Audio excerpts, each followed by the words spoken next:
Hello! Today we are going to learn English with a story. It's a story about a man who lost his car. This happens to a lot of people, and it's a great way for us to learn some new words. Ready? Okay, let's begin. So, here's our plan for today. First, we'll start with the story about the missing car. Then, we'll find out how thieves steal cars. We'll also ask, why would someone steal an old car? After that, we'll talk about how to keep your own car safe. And at the end, we'll go over all the new words we learned. All right, let's start our story. Section 1. A car is missing. Imagine this. A man is standing outside his house. He's looking for his car. The man is outside his home. He's ready to go. But he looks at the street where he parked, and he says to himself, my car isn't there. It's just gone. So he's a little confused. He starts to think, did I park in a different spot last night? Maybe around the corner?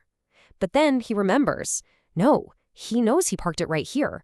He realizes something is wrong. So what happened to his car? It was stolen. This is a very important word. Stolen means that someone took his car, but they didn't ask for permission. It's a crime. So the man knows his car was stolen. What does he do? He calls the police. The police come to his house to talk to him. They're there to help him find his car. You know, having a car stolen is actually a very common problem. Just look at the UK. About 130,000 cars are stolen there every single year. Wow, that's a really big number. It happens to a lot of people. Okay, let's move on to our next section, how thieves steal cars. And you know what's really interesting? These days, thieves don't even need your key to take your car. They use a special trick. It's called a relay attack. So what is a relay attack? Well, it's a new, clever way to steal a car by copying the signal from your car key.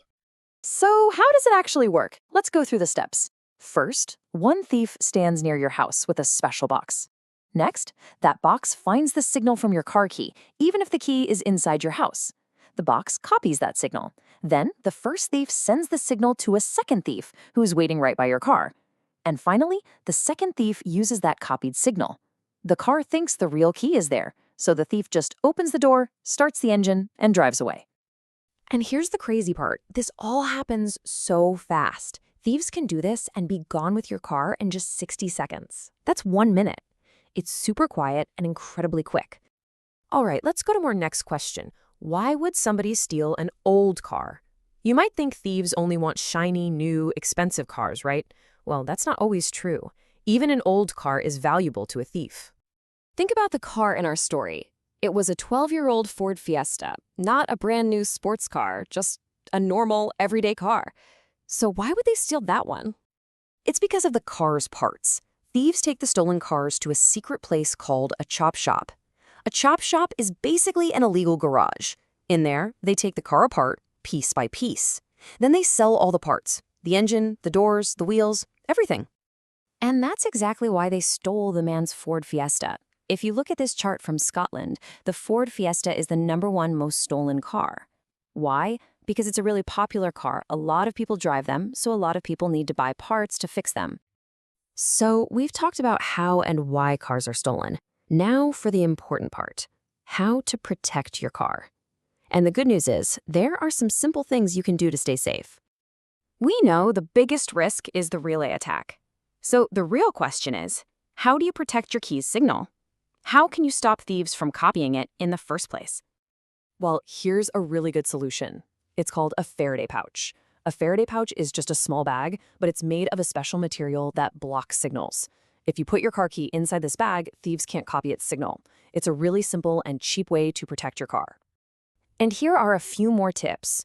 Always try to park your car somewhere with lots of light. Thieves don't like to be seen. Also, after you lock your car, it's a good idea to pull the handle just to make sure it's really locked. And you can also use an old-fashioned steering wheel lock. It's that big metal bar. It just makes the car much harder to steal. Little things like this can make a thief just give up and walk away. Okay, we've made it to our final section. Let's practice the new words we learned in our story today. This is a great way to make sure you remember them. Our first word was stolen. Remember? Stolen means something was taken by someone without asking, just like the man's car was stolen. And what do we call the person who steals something? A thief. That's for one person. If there are two or more, we say thieves. The thieves stole the car. We also learned the term relay attack. That's the modern way thieves steal cars. They copy the key's signal so they don't need the real key. And our last new term was chop shop. That's the secret place where thieves take cars to break them down into parts so they can sell them. So today, we heard a story about a stolen car, and we learned some new words and some ways to keep our own cars safe. Before we finish, I have a question for you. What is one new safety tip you learned today? Think about it. Thanks for learning English with us.